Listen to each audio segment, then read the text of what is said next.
Well, hello, everyone. My name is Sarah Pearson. I am the assistant conductor for the Symphony of Northwest Arkansas, and I am joined today by my incredible colleagues. And I want them to introduce themselves because they may be faces that are behind the scene, which are super important that I think that you should get to know for our upcoming concert on Saturday, I want to make sure I say this correct so I don't get it wrong. On Saturday, November 9th at 7:30 p.m. This is a concert titled Futuristic Fantasia Sona Goes Sci-Fi. Well, welcome, gentlemen. Would you introduce yourselves to our guest? My name's Richard Bobo. I'm the orchestra's librarian and contrabassoonist. My name's Ben Glodowski. I'm the operations and production manager for the symphony. I love it. So, Richard and Ben, welcome. I would love for them just to get know a brief thing about each one of you before we dive into the program because it's super exciting. We all kind of geek out, I guess, a little bit on sci-fi things, but who knew that they're in the so many of the movies that there are standards in the classics as well. So we're going to talk about all of that. But I would love for each one of you to maybe just share briefly what inspired you to get started in music. And maybe Ben, you want to go first? Well, getting started in music, it's important to note that I'm not a musician in the symphony, but I love music. I was in the Razorback marching band at the university. I played the trumpet all through high school and college. Music has long been a passion for me. So getting to work for the symphony and get to put on a product that my community enjoys is really rewarding. So even though I don't play in the orchestra, being with an orchestra is so much fun. I love it. I love it. And I knew that about you, but I wasn't sure if everyone else knew that about you. So I think Yeah. that's important. All right, Richard, we know that you're a musician, but we want to hear from you. What got you started into music? Well, it was kind of an accident. Some people have this big story. They were really little and their parents always knew they were going to be a musician. My friends were joining band. I joined band. Uh, I wanted to play trumpet. They wouldn't let me play trumpet. They put me on trombone. Trombone reeds bass clef. Bassoon also reeds bass clef. They moved me to bassoon, and somehow that's my career. Uh, Sometimes life doesn't have a plan. It's just a series of events that lead somewhere.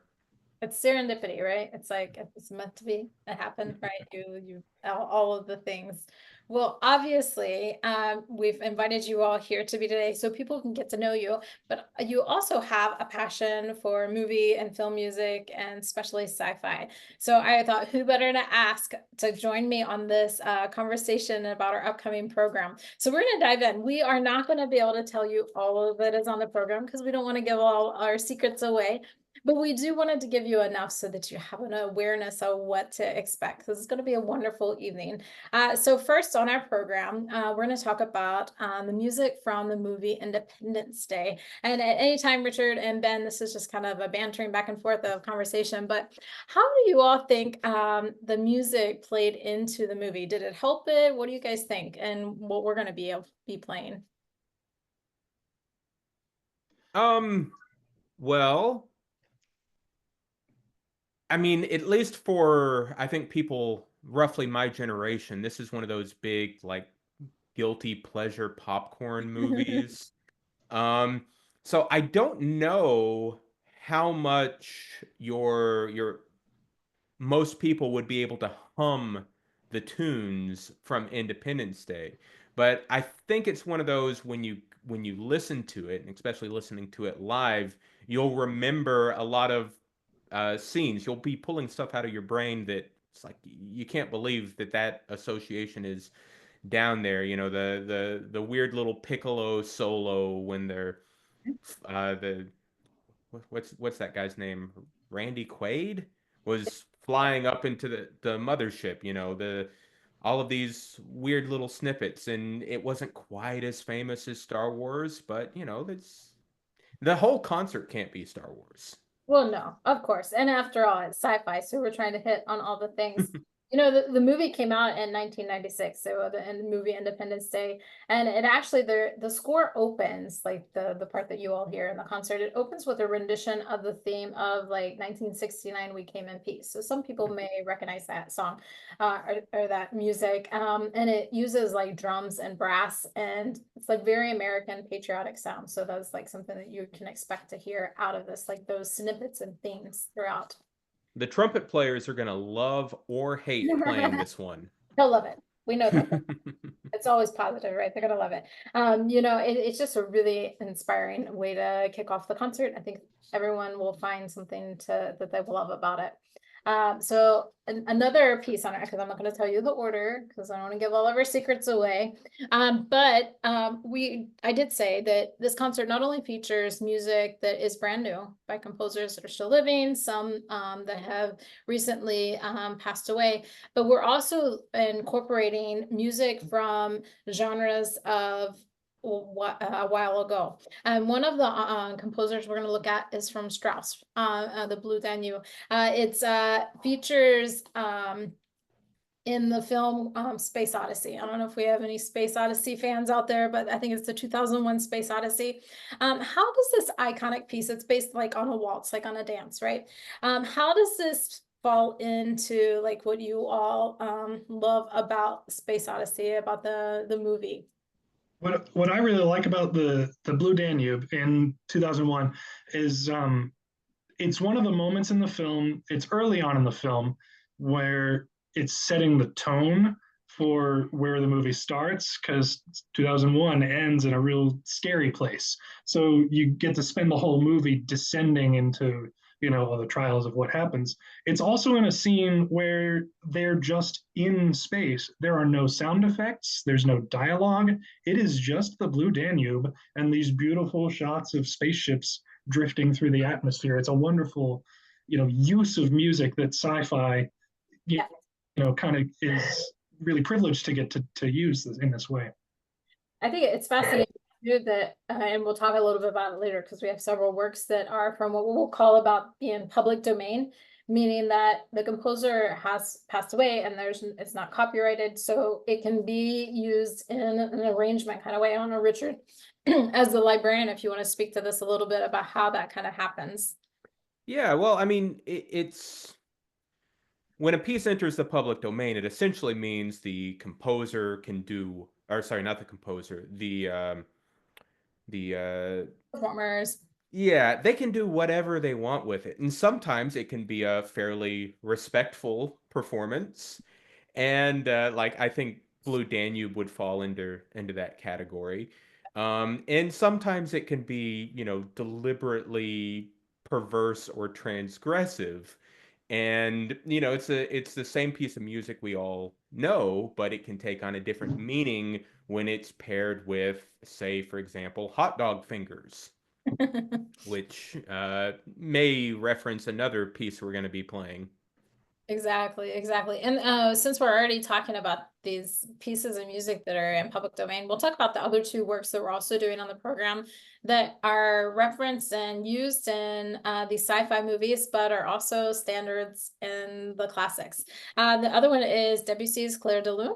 And it's from the movie Everything Everywhere All at Once. And I know this is a favorite, definitely of Richard's, because he was talking about it early backstage with us. So you want to dive into that one a little bit, Richard? Well, it's, kind of what I was talking about. It takes something, the the whole movie is rather absurdist, and the one of the ways that they highlight this is by taking something very familiar and remixing it, putting it in all sorts of different combinations, using different instrumentations.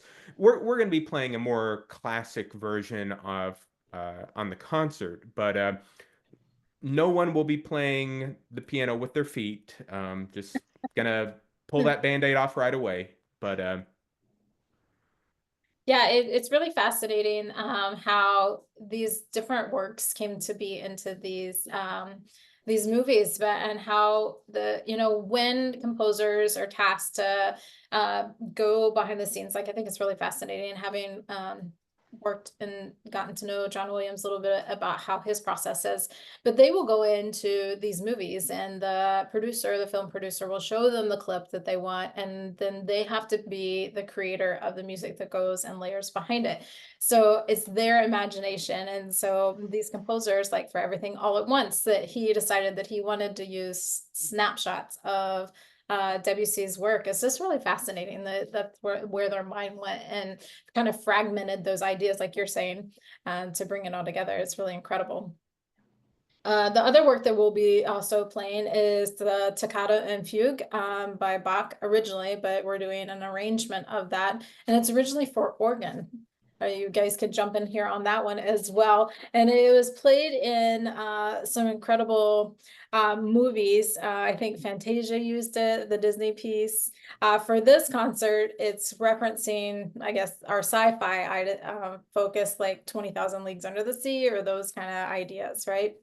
Yeah, the Toccata and Fugue being written for organ, and also the Clair de Lune being written for piano originally. It's really neat to have an opportunity as Sona to play these pieces in an orchestra arrangement. Get to hear, especially because the organ is one of those instruments that's made to mimic the sound of a symphony, and then play a tune that was written for the orchestra as a symphony. It's a cool opportunity to get to hear, well, maybe this is the way it was supposed to be the whole time. Exactly. So, we don't know. Yeah, we weren't who's to say? So I want to talk about our next composer and work that we're going to be featuring, and he has several on this concert, but we won't tell you all of them. You're going to hear a few of them. But John Williams, who is incredible, and to this day, when he composes, he does not use a computer, which is kind of counter idea of what most modern composers use. He lives out in California, and his wife Rose takes care of dealing with all of his emails, his computer. He doesn't even use a computer or phone. I think he has like a cell phone. My mentor, Bob Bernhardt, when he calls his wife Rose to get connected with him, but he has a house outside behind his it's like kind of a studio cottage that he has a piano in, and he still composes on pen and paper, and then he sends it into his copyists and editors, and then they take care of it from there. But that is still how he composes. And so this piece that we're going to look at is Star Wars, right? Definitely everything about sci-fi. And so I know these guys, I can't wait to jump in on this one. But what would be your favorite moment in the Star Wars music? Do you guys have a favorite? Yeah, I do. You can't talk about sci-fi without talking about John Williams and Star Wars. I love when John Williams writes the opening credits in the same key as the Fox fanfare. It's just my favorite. The Fox awesome. fanfare finishes, and then it's Star Wars. Right. It takes my breath away every single time. It's one of the things that I love about it. It's so ingenious that he did that, but I mean, he Right. knew. Yeah. Well, and I think I mean, I think all sci-fi fans have their own biases and preferences, Right. but I mean, the score to Star Wars is one of the great pieces of music from the 20th century, not film music, music. Yes. And like we spend a lot of our time in the symphony playing, overtures from operas. We're not playing the full opera, we're playing a part of the opera. And I really think that 100 years from now, when Star Wars the film has entered the realm of the classic film nerds, Star Wars the music will still be a main feature on in concert halls. It's just that iconic. Yeah, I couldn't agree more. And many orchestras, like when they hold auditions, they will use his music as part of the audition process, especially for like strings and wind players, because it's so difficult. And it's packed full of incredible things. That he writes in such a way that it not only, like, he writes often for Steven Spielberg. They're really good friends. He flies him around on his jet. A little bit of back information on that. They're just really good friends.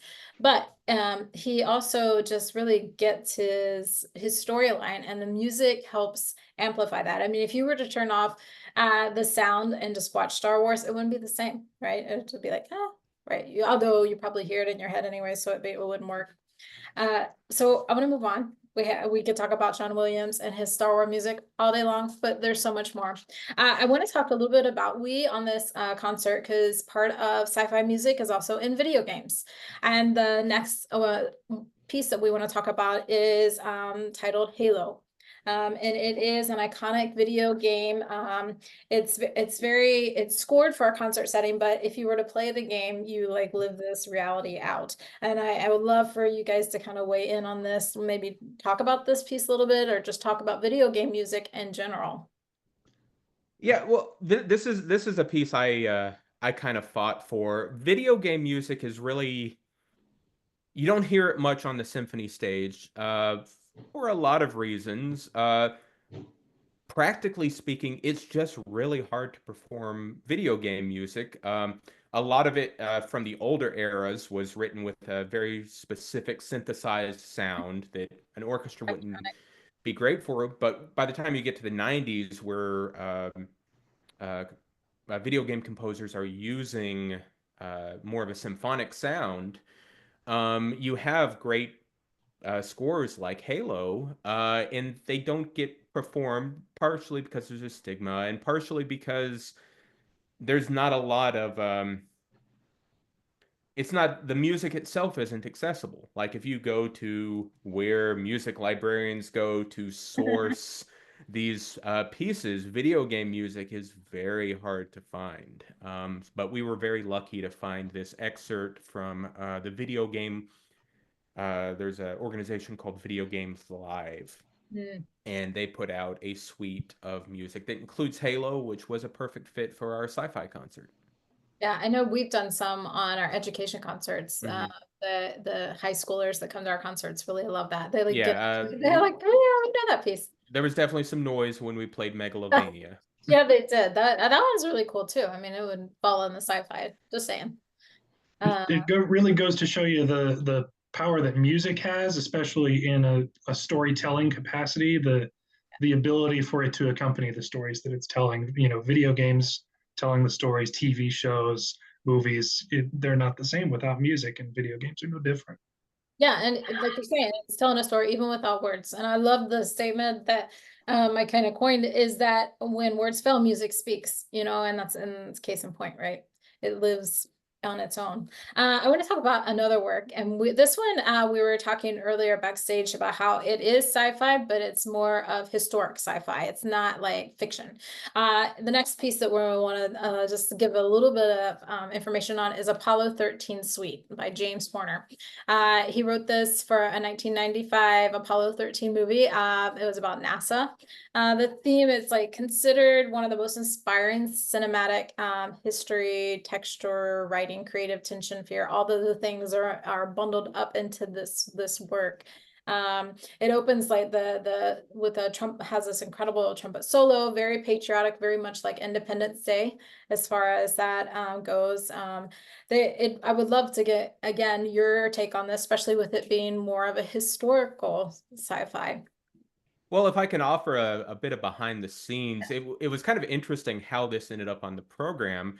I think Maestro Haas put together a program, and he specifically avoided this piece because he assumed it wouldn't qualify as science fiction. And when we were discussing how to, what pieces we could get, what pieces we couldn't get, and what else could go on the program. I also didn't suggest Apollo 13 because I felt like, does it really qualify? But then eventually it came up and it's like, of course we should do this because, people forget that, the early days of NASA, I mean, that didn't happen in a vacuum. A lot of the science fiction predated that, and science fiction can become science reality. Yes, And, when we look back to things that actually happened in the 60s and 70s, some of it feels like science fiction yeah, today because it hasn't happened again. exactly, exactly. Another piece on our program, but we're going to go back into science fiction, but we're also using public domain music and a famous composer. Can you guys guess who the composer wrote that did this? This is the theme. Da da da dum, da da da dum. What was that composer? Beethoven. Yeah, Beethoven, Hey. right? So here's our public domain, right? But the next piece on sci-fi is from X-Men. Any X-Men fans out there? I think you guys are, right? X-Men Apocalypse, right? So in Beethoven 7, we're looking at the second movement, particularly in he is it's between he composed it between like 1811, 1812, somewhere in there. And it was performed in Vienna. But the Allegretto was an immediate hit. And very exciting. But they decided to use it here in this incredible film. And I would love to hear your take on that as well. I really love this second movement. I'm familiar with it. It's like it almost reminds me like a march, but not in like a military speed kind of march. We have to get somewhere, but in like a, you know, we're slowly plodding towards something almost dreadful. You know, don't necessarily know what's going to come next, which really, you know, contributes to the theme of X-Men. You never know what's going to happen next, or are our heroes going to make it out okay? Is Logan going to die in this movie again somehow? So, I mean, he dies in all of them, doesn't he? Yeah, I think he dies in like at least 70% of them. He's got it. Well, I mean, it has like this impending like doom that's coming, and it's like marching towards that. And so they chose to use Beethoven's music again. And you'll hear classical music on the program. So it's not all sci-fi, but you can see how composers, yet again, even in another modern film, are using that. So we love that. We are doing a couple more John Williams pieces, but I won't talk too much about all this because we want to leave some things for your imagination, and you will have to just come and find out. Our next composer and piece of music comes from the movie Captain America. And it would be none other than America's own March King, John Philip Sousa, in the Washington Post March. Sousa was quintessential. Like he came and anything and everything March related. He even created the marching sousaphone, right? You know, so that made it easier instead of marching. But we forgive him for that. You know, I know. But I played sousaphone in marching band. I can say that. Wow, who knew? But we want to talk just a little bit about this movie. It's definitely a sci-fi Captain America. I know that Ben is super excited about this one. Do you want to jump in a little bit on it? Yeah, I love the Washington Post March. It's got to be my favorite Sousa March. Got the opportunity and privilege to play it myself in the Razorback Band. Wow. So it was a lot of fun to get to play it when we were going through, you know, learning how to play it. That it's really important especially when you play Sousa marches, that every note is different from a note that you played before. And that's especially true for Sousa marches because you repeat whole sections over again. So each section needs to be more interesting than the last, which I think is really cool when you put it in a movie perspective, because it you know, not all science fiction movies need to be science first. They can be fantasy, you know, comic book movie. There's no reason it can't be science fiction and use the same musical narratives that all of these other great movies have used with, you know, Beethoven and Bach. I love it. Richard, do you have anything about that one? Do you want to talk about it all, or are you ready? I think Ben said it so well. I don't know that I have much to add. Yeah, I mean, really, I mean, I've conducted many of his marches, and you know, they all are so unique to themselves. But again, that same standard applies, that constantly every note, you know, is moving forward, but at the same time, that belief system that everything should be so unique about the whole thing. And that again attributes to making the movies that it attaches to, like that one for sure. We'll wrap up things going to Star Trek. This is through the years, this movie here of Star Trek. Do you have a favorite era of the Star Trek music? I mean, there was the TV series, there was the Next Generation, the Deep Space Nine Generations, the motion picture, the Voyager. Ring a bell for any of you guys? Well, I mean, I'm the one who fought the hardest for this to be on the program. Right. I like it all. I'm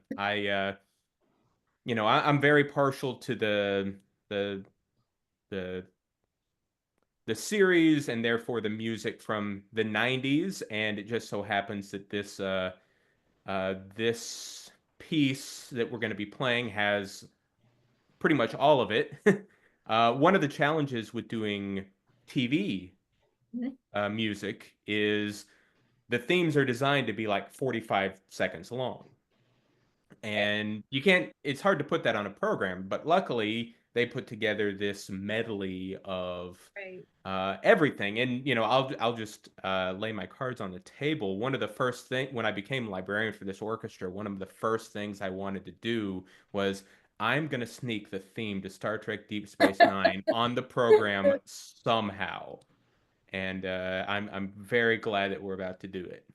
I love it. I love that you laid your cards all out. I mean, I grew up watching Star Trek. That was like my dad's favorite show.